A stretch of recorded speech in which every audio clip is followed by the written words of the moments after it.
उद्योग मंत्री बनने के साथ ही दिलीप जायसवाल ने एमओयू फाइल जो है वो खंगालनी शुरू कर दी है। यानी अब तक कितने निवेशकों से समझौते हुए हैं, क्या क्या कंडीशन अप्लाई हुए हैं, ये सब डेटा जो है वह वो खंगाल रहे हैं। और इसके पीछे का कारण है कि भाई साहब बिहार में जल्दी से जल्दी रोजगार आए। लेकिन मजे की बात यह है कि जब वो डेटा खंगाल रहे हैं तो इस दौरान शहनवाज हुसैन और नीतीश मिश्रा जो कि भाजपा के ही नेता हैं, उनके द्वारा भी जो भी एमओयू साइन किए गए हैं बिहार के लिए और निवेशकों के लिए, वो सारी फाइलें खुलने वाली है। पूरी कहानी क्या है, इससे क्या कुछ हो सकता है, इसका बेनिफिट क्या है, सब कुछ आपको विस्तार पूर्वक बताएंगे, समझाएंगे। लेकिन उससे पहले मेरा परिचय जान लीजिए। मेरा नाम है रजत और आप जनता जंक्शन देख रहे हैं। अब जो है दिलीप जायसवाल भी फुल एक्शन मोड में हैं। इनका भी कहना है कि भाई बिहार में जल्दी से जल्दी उद्योग, इंडस्ट्री, फैक्ट्रीज जो है वो लगाई जाए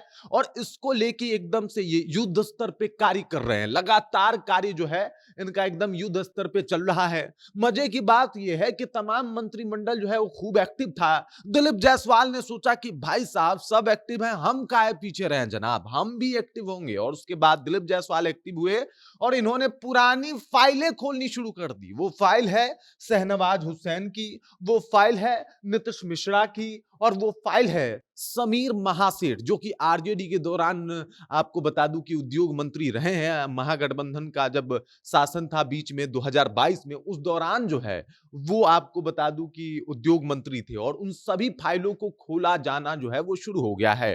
अब आप ये सोच रहे होंगे कि 3 फाइलें क्यों खोल रही हैं, तो चलिए आपको डिटेल समझा देते हैं। आपको बता दूं कि 2020 में पहली दफा जो है वो एकदम प्रोसेस के अनुसार निवेशकों को बिहार बुलाने की प्रक्रिया जो है वो शुरू हुई। और उस दौरान जो है उद्योग मंत्री थे शहनवाज हुसैन। शहनवाज हुसैन के कार्यकाल में लगभग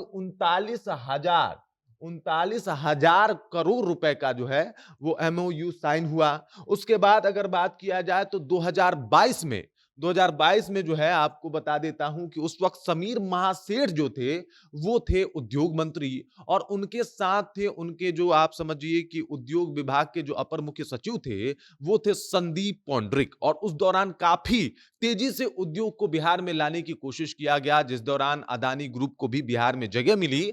और उस दौरान लगभग 50,000 करोड़ रुपए का जो है वो एमओयू साइन हुआ। कई कंपनियों से जो है वो उनके निवेशकों को यहां पे बिहार में बुलाने का प्रयत्न किया गया और 50,000 का एमओयू साइन हुआ।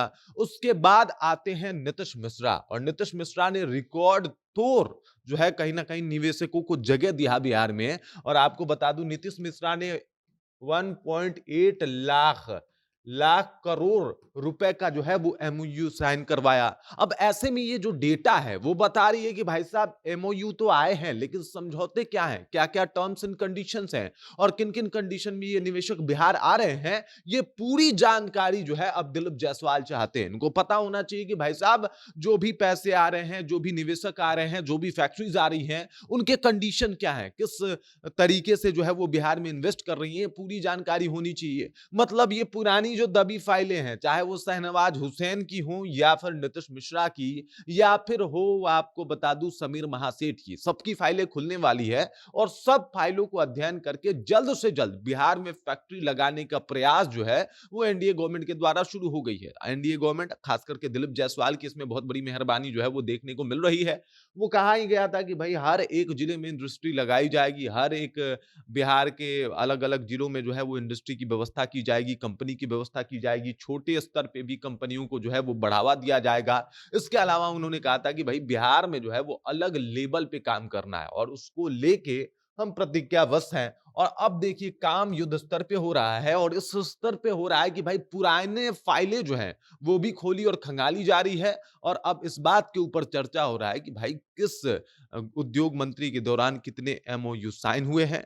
एमओयू का मतलब भी आपको बता देता हूं, ये समझौता पत्र होता है, जैसे दो देशों के बीच हो गया, कंपनी और राज्य सरकार के बीच होता है। एक समझौता पत्र होता है जिसमें कई सारे टर्म्स एंड कंडीशंस जो है वो लगाए जाते हैं। इसके अलावा क्या-क्या आपको चाहिए, क्या-क्या हमको आपसे चाहिए, ये सारी चीज़ें जो है वो एमओयू पत्र में लिखा हुआ होता है। बाकी इस खबर, इस जानकारी को लेके आप क्या सोचते हैं? आपके ज़हन में क्या कुछ चल रहा है? कृपया कमेंट कीजिए और अपना विचार हम तक पहुँचा दीजिए। दिलीप जायसवाल का ये प्रयास आपको कैसा लगा? कमेंट करके आप जो है अपना विचार हम तक पहुँचा दीजिएगा। बाकी आप देख रहे हैं जनता जंक्शन और मेरा नाम रजत है।